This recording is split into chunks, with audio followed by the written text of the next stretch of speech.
Bueno, primeramente, buenas tardes, doctor. Mi nombre es Kevin Ángela Pasas Rojas y yo voy a defender el artículo que trata, ¿no? Y tiene el nombre de el neutrófilo y su importancia en la enfermedad periodontal. Bueno, primeramente, haciendo un breve resumen del artículo, el presente artículo es una revisión bibliográfica del papel que cumple el neutrófilo dentro del sistema inmunológico y de la relación que existe entre esta célula y la enfermedad periodontal. Las defensas del organismo están representadas por el sistema inmunológico, encargado de evitar el ingreso de cualquier agente extraño o de destruirle en caso de haber traspasado previamente las barreras biológicas. El neutrófilo es una de las células más importantes de este sistema, siendo la principal defensa contra agentes bacterianos y fúngicas. Deficiencias en su número y o función pueden provocar el desarrollo de enfermedad periodontal a consecuencia de una disminuida respuesta inmune del huésped. Por otro lado, una mayor actividad por parte de esta celular o más concentradamente una excesiva liberación de su contenido al espacio extracelular puede producir daño tisular, una de las consecuencias de la evolución de la enfermedad periodontal. Bueno, ahora les voy a hablar sobre una introducción. El cuerpo humano tiene una capacidad de ser resistente a una enorme variedad de microorganismos y tóxicos capaces de lesionar los tejidos. Esta capacidad se denomina inmunidad. El sistema inmune es un complejo entramado de células y diferentes moléculas y receptores encargados de evitar agentes extraños al organismo, o en su defecto, de evitar el daño que pueden producirse ciertos antígenos en caso de traspasar las primeras barreras e introducirse en el organismo. Una gran parte de la inmunidad en el ser humano es adquirida después de que el cuerpo sea atacado por un microorganismo o toxina y necesita a menudo semanas o incluso meses para desarrollarse. Otra parte de la inmunidad se desarrolla de forma innata y es el resultado de procesos generales inespecíficos en lugar de procesos dirigidos contra agentes específicos. Por lo tanto, de forma general, el sistema inmune se puede dividir en dos grandes grupos: inmunidad natural o congénita e inmunidad específica o adquirida. Dentro de la inmunidad congénita podríamos hablar de una primera línea de defensa formada por barreras mecánicas, como ejemplo la piel y mucosas o las mucosas. Barreras físicas tendríamos como ejemplos a la tos y estornudos. Y en barreras químicas de ejemplos tendríamos las secreciones sebáceas, acidez gástrica y barreras biológicas. Si estas barreras no fueran suficientes, eficaces para evitar el ingreso de agente extraño en el organismo, será la segunda línea de defensa, perteneciente también a la inmunidad congénita, la encargada de producir su destrucción. A este grupo pertenecen los neutrófilos, monocitos, macrófagos, células natural killer, sistema de complemento, sustancias humorales inespecíficas. Por último, la inmunidad específica o adquirida se corresponde con la última línea de defensa y se divide a su vez en dos tipos: inmunidad humoral, mediada por anticuerpos, e inmunidad celular, mediada por linfocitos. Ahora, Ahora pasamos a la función de los neutrófilos. Los neutrófilos son leucocitos polimorfonucleares, componentes esenciales de su sistema inmune. Estas son las principales células fagocíticas encontradas en sangre periférica, correspondiéndose con un 50-70% del total de la serie blanca. Se las considera la primera línea de defensa contra infecciones bacterianas y fúngicas, además de las barreras naturales anteriormente citadas. Estas son producidas en la médula ósea a partir de células madre mieloide por medio del proceso denominado fagocitopoiesis. Posteriormente, los neutrófilos circulan en sangre durante un tiempo relativamente corto, ya que su vida media es de solo 8 a 20 horas en circulación, aumentando varias veces esta vida media al entrar en tejidos óseos infectados o inflamados. Dentro de las células defensivas, los neutrófilos son los primeros en llegar al tejido afectado, seguido por los macrófagos y linfocitos. La lesión periodontal. La lesión periodontal inicial aparece en los primeros 4 días de acumulación de la placa. No se evidencia clínicamente, pero se caracteriza por un aumento del líquido gingival crevicular y migración de neutrófilos desde el plexo vascular hacia el epitelio de inserción y surco gingival. Este desplazamiento del neutrófilo desde los capilares sanguíneos hasta la lesión consta de varias etapas.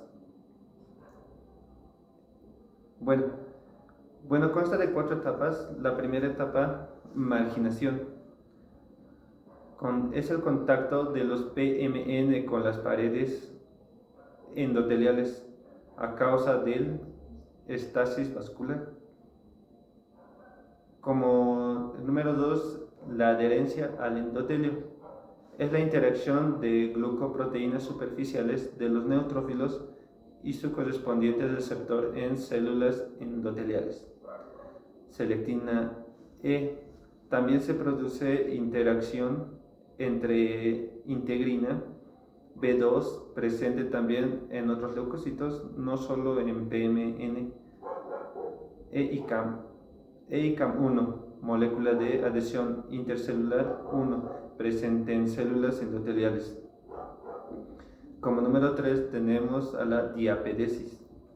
Es la migración transendotelial. Se activan proteínas contráctiles, actina y miosina, y la célula fagocítica emite pseudópodos que se introducen entre las uniones de las células endoteliales. Posteriormente irán atravesando el endotelio y la membrana basal hasta llegar al espacio extravascular. Para que esto suceda, es necesario que la célula sea atraída hacia el foco de infección. Este fenómeno se denomina quimiotaxis y es llevado a cabo por medio de diferentes moléculas como la interleucina 8, factor C5A, del complemento C5A, leucotrieno D4, LTB4, péptidos de N-formil y factores de activación plaquetaria. Y por último, como número 4, tenemos a la fagocitosis y muerte celular. Al llegar los PMN, al llegar a la lesión, estos reconocen moléculas específicas en la superficie del invasor para posteriormente invaginarlo y destruirlo. Este proceso es facilitado por medio de proteínas opsónicas, como por ejemplo inmunoglobulinas o fragmentos C3b del complemento. La destrucción del microorganismo es en el interior del neutrófilo y se produce a través de dos mecanismos diferentes. Perdón. Número uno, mecanismo óxido dependiente. La oxidasa NADPH de la membrana de los fagolisosomas se reduce el oxígeno a superóxido. A continuación se formará peróxido de hidrógeno, que en combinación con miloperoxidasa dará lugar a la formación de ácidos hipoclorosos, potente microbicida. Todos estos compuestos dependientes del oxígeno tienen gran potencial tóxico. Número 2. Mecanismos óxido independiente.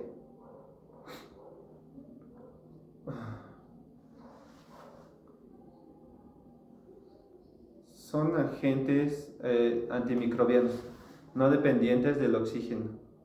Ejercen su acción en el fagolisosoma durante la fagocitosis. Entre los diferentes agentes antimicrobianos destacan la elastasa y melatoproinasas, que además de su actividad antibacteriana, tienen potencial para destruir tejidos extracelulares. Bueno, una vez el neutrófilo haya cumplido su función, muere por apoptosis, que es muerte celular programada, y es eliminada por macrófagos para evitar la posible liberación de su contenido citotóxico al medio extracelular, hecho que podría ocurrir en muerte por necrosis.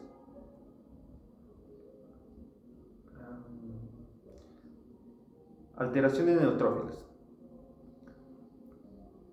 La literatura referente al papel del neutrófilo en la enfermedad periodontal contempla diferentes condiciones que determinan la relación que existe entre estas células y la enfermedad periodontal. Por un lado, algunos autores hablan de hipofunción del neutrófilo y otro de hiperfunción, y por último, otros prefieren utilizar el término más general disfunción. La hipofunción neutrofílica se refiere a aquellos casos en los que existe una disminución de la función de los neutrófilos, ya sea por disminución de su número total, de su adhesión leucocitaria, o por ausencia o disminución de la destrucción intracelular tras la fagocitosis. El término hiperfunción hace referencia al exceso de actividad y liberación de productos tóxicos por parte del neutrófilo, responsable en parte de la destrucción tisular en la enfermedad periodontal. Otro tipo de alteraciones de los neutrófilos son las relativas a la fagocitosis de pacientes con PAL 21, 22 y 23 y con periodontitis crónica 24, 25 y 26, críticas en diversos trabajos. El tabaco es otro factor que influye en la respuesta de los neutrófilos. Marigio y Coles observaron un aumento en la apoptosis de los neutrófilos obtenidos del FGC de pacientes fumadores con periodontitis crónica. Por tanto, el tabaco se consideraría una causa de deficiencia en respuesta del huésped. Otro estudio encontró un aumento en la producción de oxígeno durante el estallido oxidativo de los neutrófilos expuesto a tabaco in vitro. A su vez, en otro trabajo se observó una mayor fagocitosis por parte de PMN en saliva al estar expuestos en tabaco. Daño tisular. En la inflamación aguda, el número de neutrófilos en tejido puede ser extremadamente alto por la gran llegada desde el torrente sanguíneo y por la disminución en su apoptosis, debido a la afección de mediadores inflamatorios locales. Así, la capacidad de daño tisular por medio de liberación de radicales de oxígeno y enzimas proteolíticas será muy alta. Por lo tanto, la apoptosis juega un papel importante en esta enfermedad. Como ya se ha comentado, la apoptosis juega un papel fundamental en la producción de tisular. Existen diferentes tipos de moléculas inflamatorias que retrasan esta apoptosis, dando lugar a un aumento de PMM en el lugar de la lesión, aumentando las posibilidades de destrucción de los mecanismos y liberación de sus productos tóxicos al espacio extracelular. Con el siguiente daño tisular, la apoptosis de neutrófilos es un importante mecanismo que mantiene un número apropiado de células bajo condiciones fisiológicas.